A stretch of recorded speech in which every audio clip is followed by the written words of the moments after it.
I stood in the corner of my parents' living room, holding a glass of sparkling cider that had gone warm in my hand. The annual Chin family holiday party was in full swing. 70 relatives crammed into a house designed for 20, the smell of roasted duck and ginger mingling with expensive perfume and judgment. "Emily, dear, come here." Mom's voice cut through the noise. She was standing near the grand piano with Aunt Sarah, Uncle Robert, and a cluster of cousins I barely recognized. Her smile was bright and sharp as a scalpel. "Tell everyone about your new job." I'd been dreading this moment since I walked through the door 3 hours ago. "I work at Metropolitan Hospital," I said simply, keeping my voice neutral. "She's being modest." Mom laughed, that particular laugh that meant she was about to say something cutting disguised as affection. "She just answers phones at the hospital. Barely makes minimum wage, but we're proud she's finally employed after all that schooling." The way she said schooling made it sound like I'd wasted a decade finger painting. Aunt Sarah patted my arm with condescending sympathy. "At least it's honest work, dear. Not everyone can be successful like your brother." My brother David chose that moment to swagger over, fresh from closing a real estate deal he'd already mentioned 12 times that evening. At 32 he was the family's golden child, successful, charming, married to a lawyer, and absolutely insufferable. "Hey, Em." He clapped me on the shoulder hard enough to make me wince. "Still taking appointments at the hospital front desk? School. Someone's gotta do the grunt work, right?" "I don't actually work at the front desk," I started, but Mom was already talking over me. "We tell people she's in healthcare," Mom confided to Aunt Sarah in a stage whisper everyone could hear. "It sounds better than receptionist. Though honestly, after we spent all that money on her education, we thought she'd amount to more." I'd heard variations of this speech for the past 6 years. Ever since I'd stopped explaining what I actually did. It was easier to let them believe whatever they wanted than to watch them dismiss the truth. "Remember when she said she wanted to be a brain surgeon?" Uncle Robert chimed in, swirling his whiskey. "We all thought that was adorable." "Children have such wild dreams," Aunt Sarah sighed. "It's hard when they have to face reality." My cousin Jennifer, 3 years younger, recently promoted to assistant manager at a boutique, gave me a pitying look. "It must be hard, Emily. Seeing everyone else succeed while you're stuck answering phones. But hey, at least you have a job, right?" I took a sip of warm cider and said nothing. This was the Chin family dynamic I'd grown up with. Mom and Dad had immigrated from Taiwan with nothing, built a successful import business through brutal work and sacrifice, and expected their children to be doctors, lawyers, or executives. David had obliged by becoming a real estate mogul.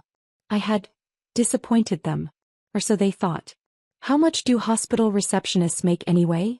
my cousin Marcus asked, genuinely curious. He was a software engineer at a startup. "Like 30,000 a year?" "If she's lucky," David said, laughing. "Most of those positions are minimum wage. No benefits, no advancement. Dead-end stuff." "We offered to get her a position at our company," Dad interjected, joining the circle with his usual air of disapproval. "Front office work. Better pay." But she insisted on this hospital thing. "I like healthcare," I said quietly.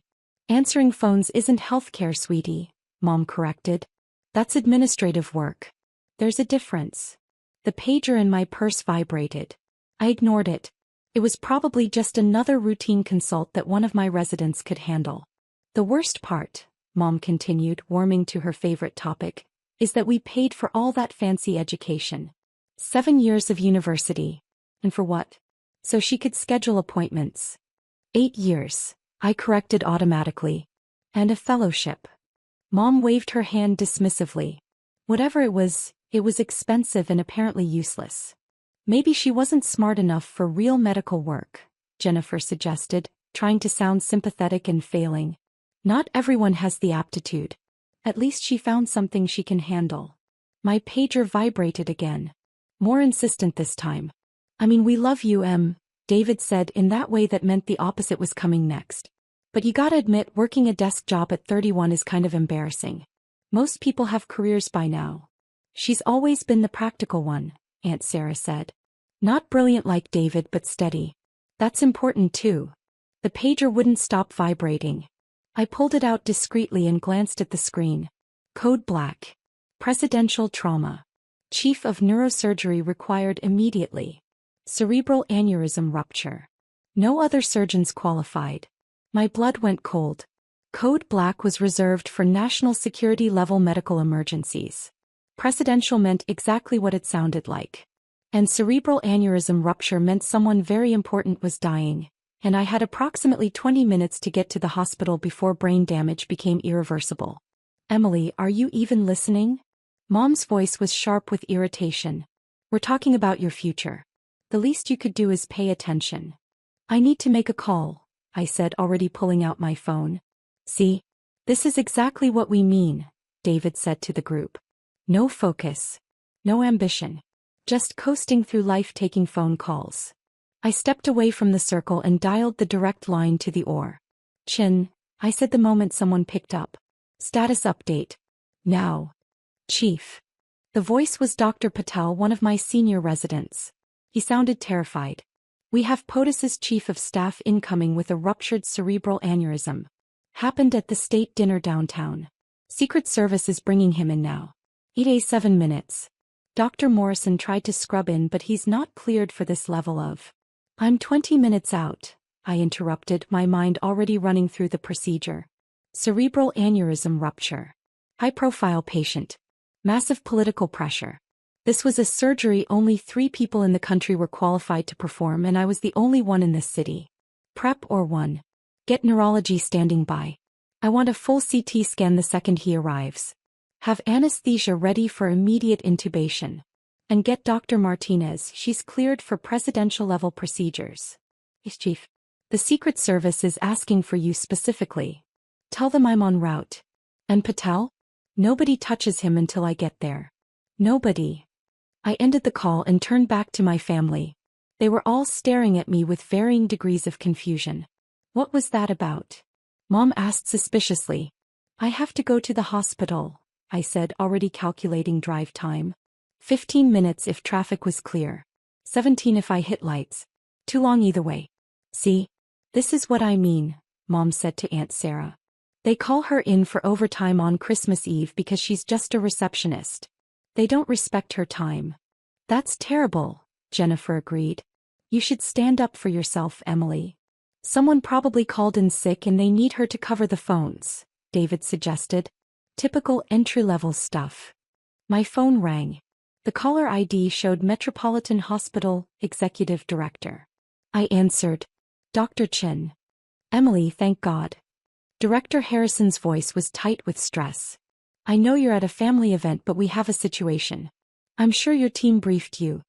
Ruptured cerebral aneurysm, Chief of Staff, presidential-level emergency. I rattled off. I'm leaving now. Have my team prep exactly as I ordered. I'll need the security protocols activated and the OR completely secured. The Secret Service is already here. They're asking for credentials verification. Tell them to check the National Security Clearance database.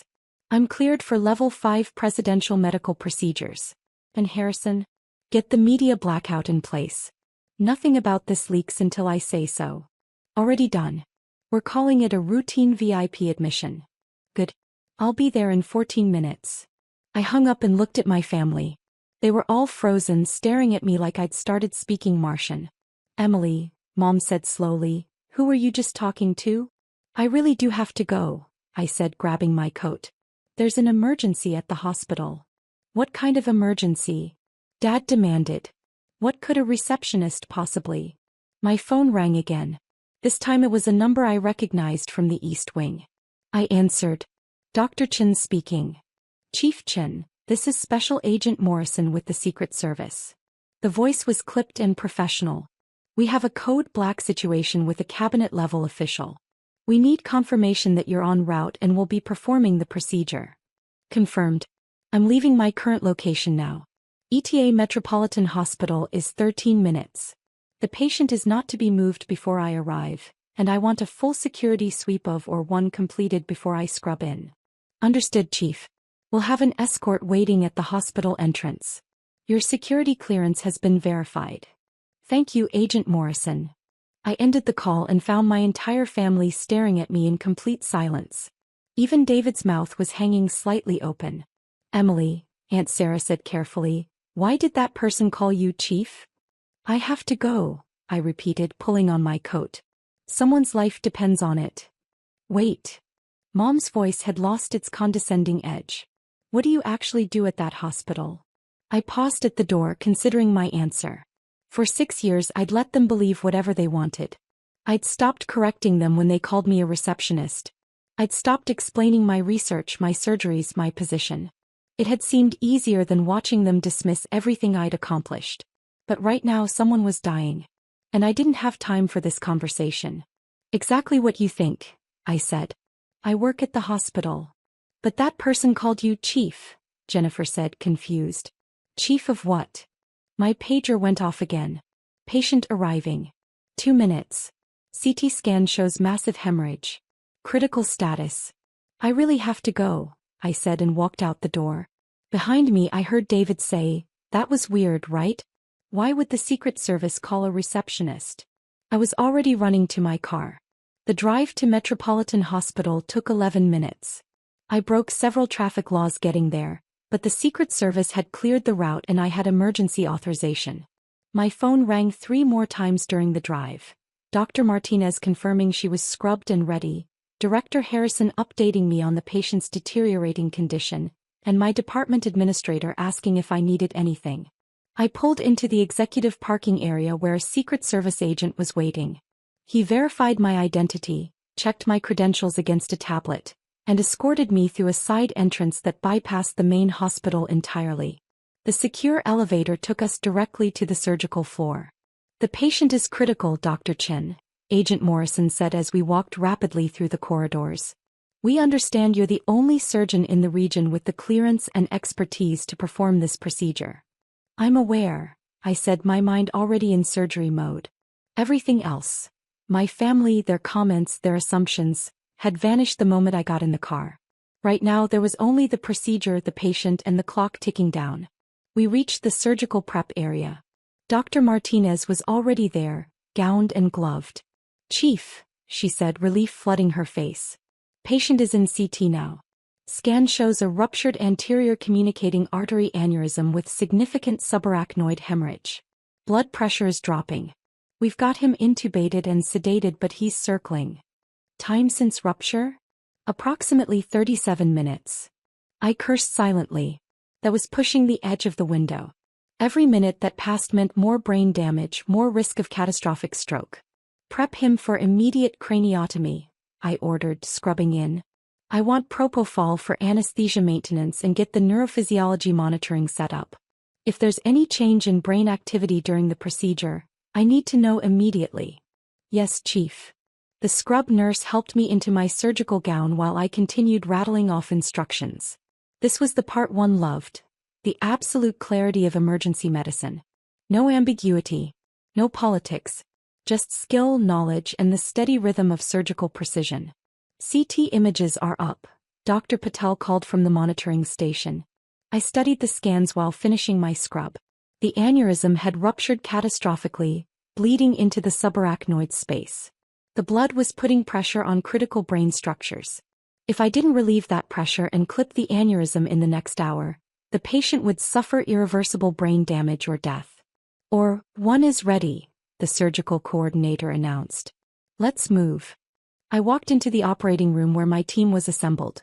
Dr. Martinez as my primary assist, Dr. Patel monitoring neurology, 2 scrub nurses, an anesthesiologist, and a perfusionist standing by in case we needed to go on bypass. Around the perimeter, Secret Service agents stood at discrete stations, watching everything. The patient was already positioned, head immobilized in the cranial fixation device. Monitors beeped steadily, showing vital signs that were concerning but stable. All right, everyone, I said, positioning myself at the head of the table. This is a ruptured anterior communicating artery aneurysm in a 63-year-old male. Significant hemorrhage, moderate vasospasm. We're going to do a pterional craniotomy, evacuate the hematoma, and clip the aneurysm. Estimated procedure time is 4 to 5 hours. Questions? No one spoke. Good. Let's save a life. I held out my hand and the scrub nurse placed the scalpel into my palm. The surgery was intricate and demanding. Every move had to be precise. The brain tolerates no errors. I worked steadily, opening the skull, retracting tissue, navigating through the complex architecture of blood vessels and neural tissue. Dr. Martinez anticipated my needs perfectly, handing me instruments before I asked, suctioning blood to keep my field of view clear. 3 hours in, I finally visualized the aneurysm, a balloon of weakened blood vessel wall, ruptured and bleeding. Carefully, delicately, I isolated it from the surrounding tissue. "Clip," I said. The scrub nurse placed the titanium aneurysm clip into my hand. This was the critical moment. I had to position the clip across the neck of the aneurysm, cutting off blood flow without damaging any of the dozen critical vessels surrounding it. I placed the clip.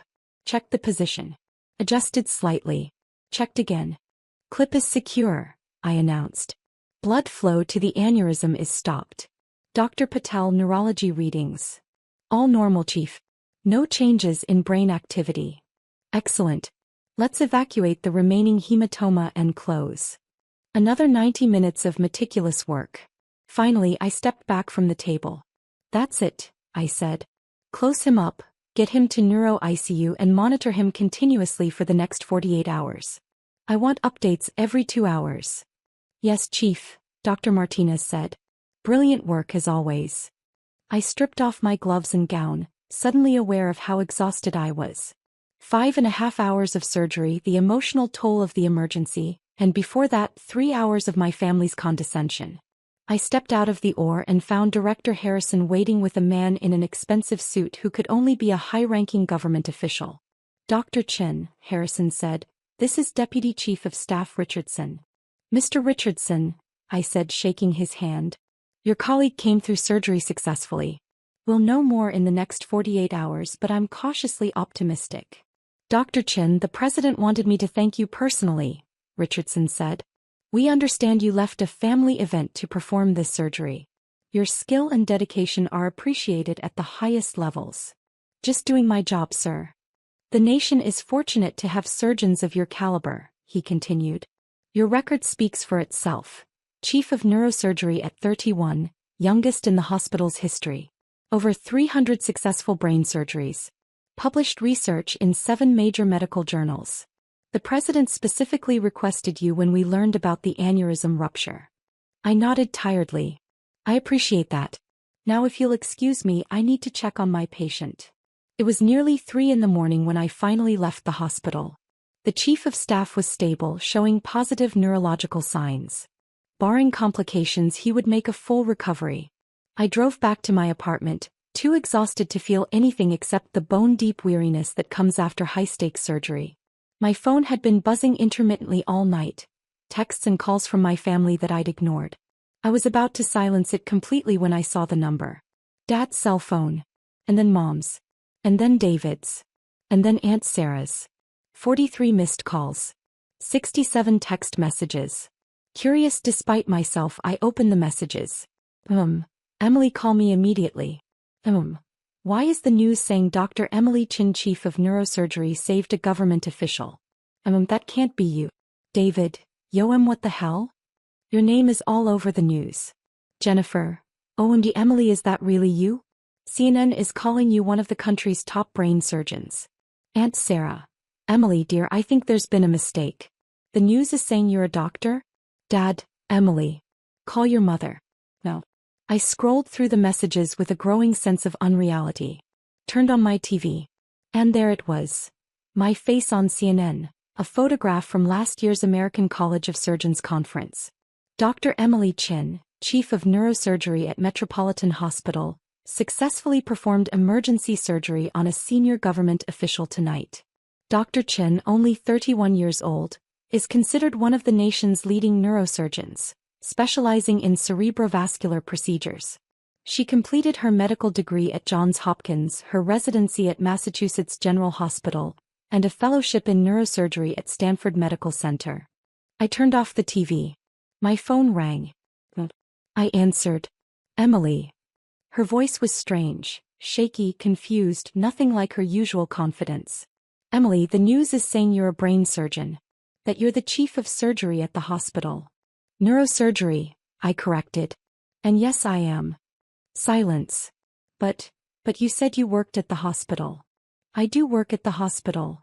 You let us think you were a receptionist. No, I said quietly. You told everyone I was a receptionist. I just stopped correcting you. Why would you, Emily? This doesn't make sense. If you're a surgeon, if you're the chief of surgery, neurosurgery, why wouldn't you tell us? I sat down on my couch, staring at the dark window. Do you remember 6 years ago? When I told you I'd been appointed chief of neurosurgery? Silence on the other end. I was 25. The youngest department chief in the hospital's history. I just published research that revolutionized how we treat aneurysms. I was so proud. So excited to tell you. I don't remember. You said it was a fancy title for a regular doctor. That David's real estate deal that week was more impressive. That I should focus on finding a husband instead of chasing career advancement.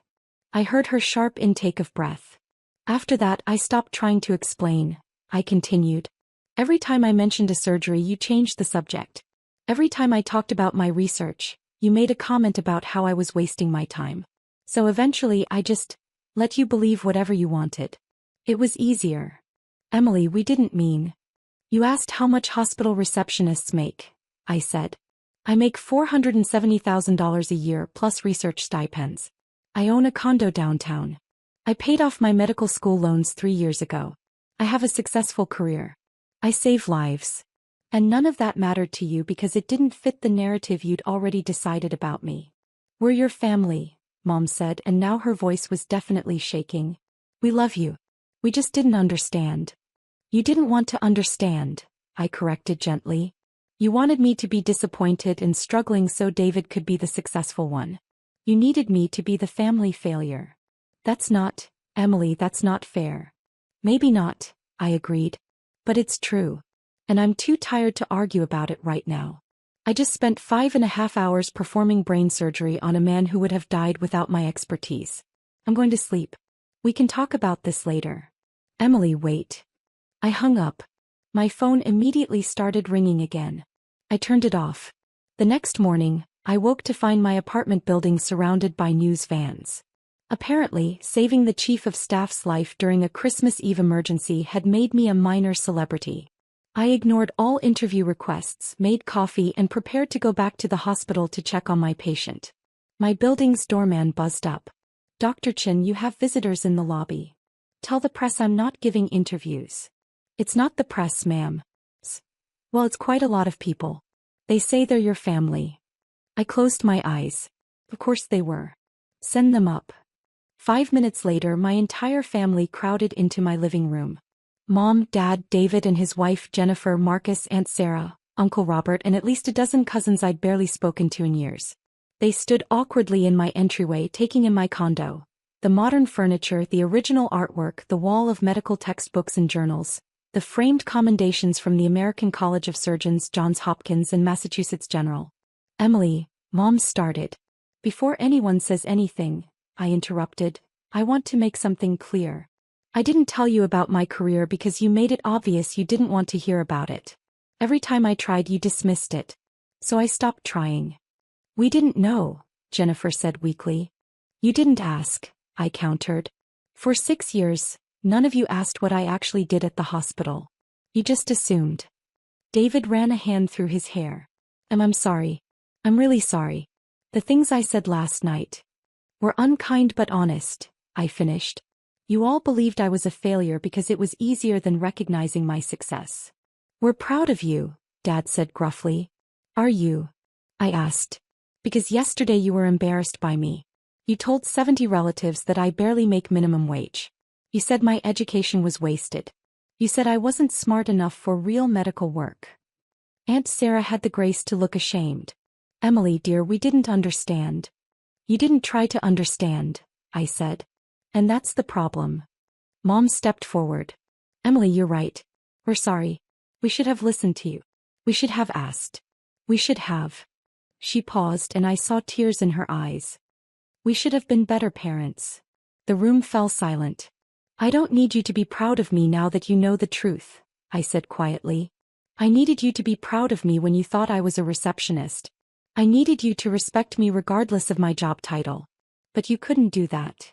We can do better, Dad said. If you'll give us the chance. I looked at all of them, my complicated, difficult, judgmental family. The same people who had dismissed and belittled me were now standing in my living room, looking genuinely remorseful. "I have to go to the hospital," I said finally. "I have a patient in neuro ICU who needs monitoring. But I'm willing to have a real conversation. Eventually. When we can all be honest with each other." Mom nodded, wiping her eyes. "We'd like that. One more thing," I added, opening my door. "The next time someone tells you what they do for a living, believe them. And respect them. Regardless of whether it impresses you." They filed out slowly, each one stopping to apologize or say something conciliatory. David hugged me. Jennifer asked if we could have coffee sometime. Aunt Sarah promised to do better. When they were gone, I sat on my couch and felt the weight of 6 years of silence lift slightly from my shoulders. My phone buzzed, back on now, flooded with messages. But one stood out. "Dr. Martinez. Martinez. Chief, patient is awake and responding well. Full neurological function intact. You did it." I smiled and texted back, "We did it. Team effort." Then I grabbed my keys and headed to the hospital. I had a patient to see, rounds to complete, and a department to run. Being chief of neurosurgery didn't stop for family drama or media attention. But maybe, just maybe, the next family gathering would be different. Maybe they'd ask about my work, my research, my surgeries. Maybe they'd listen when I talked about the complexities of the human brain and the privilege of healing it. Or maybe they wouldn't. Maybe some things never change. But that was okay. Because I didn't become a neurosurgeon for my family's approval. I became a neurosurgeon because I loved the work, the challenge, the profound responsibility of holding someone's brain, their entire self, in my hands and making it whole again. And that was enough. Epilogue. 6 months later, I stood at the podium of the annual Chin family reunion, invited for the first time ever to give a speech about my career. Mom introduced me as our daughter, Dr. Emily Chin, chief of neurosurgery at Metropolitan Hospital. I talked about the brain, about the delicate work of surgery, about the patients whose lives I'd saved and the ones I couldn't save. I talked about the years of training, the sleepless nights, the constant learning required to stay at the top of my field. And for the first time, my family listened. After my speech, my youngest cousin, 8 years old, came up to me with wide eyes. "Aunt Emily, can I be a brain surgeon like you?" I knelt down to her level. "You can be anything you want to be. And when you achieve it, don't let anyone make you feel small. Not even family." She nodded seriously. "I won't." I looked up and caught Mom's eye across the room. She smiled at me, a real smile, not the sharp, performative one from before. It wasn't perfect. We still had work to do, conversations to have, old wounds to heal. But it was a start. And sometimes a start is enough.